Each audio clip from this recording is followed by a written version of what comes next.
Good morning, ladies and gentlemen. Beautiful Thursday morning here in Austin, Texas. Just got done with day 109 of the run streak, 6 miles. Nothing particularly bad or good about the run. It was just a run. I will tell you, I can feel myself becoming stronger as a runner. Like, I think you have peaks and valleys and things of the sort.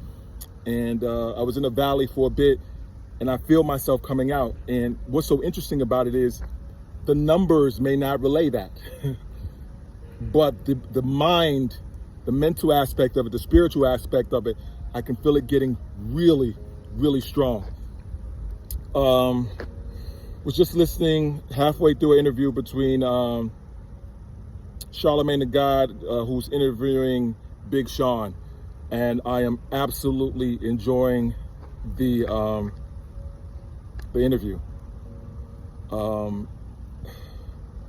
I am a big Sean fan, and I wasn't always that. I think as I've grown spiritually and mentally, and as I meditate more, there are some things about him that I just really, really understand.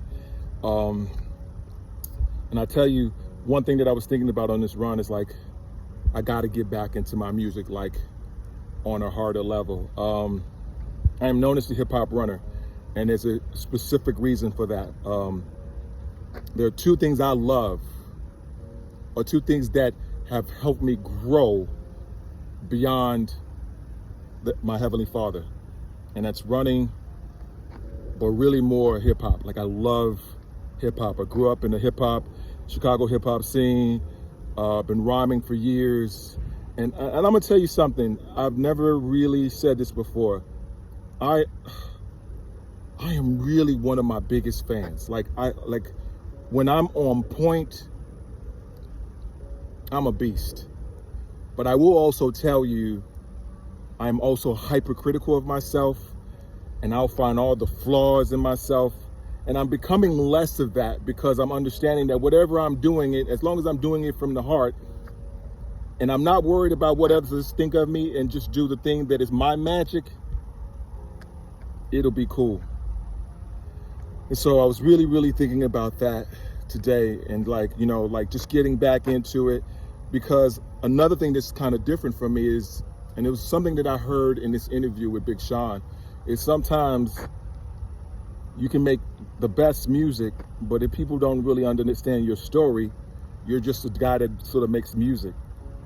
And for me, I always felt like a chameleon. Like, I could do different styles, but they weren't truly authentically me. And so now I think, even as I start to write new stuff, because of who I'm becoming, more vulnerable, more transparent, I want my music to relate to that. And I think that is something that's kind of been this dynamic that I've been sort of dealing with. I had a good friend of mine, David Davis, going back into theater, and hadn't auditioned in 25 years. And recently just did, and got the part. And the part that he kept saying was, I didn't even do my best audition. I didn't even do my best work.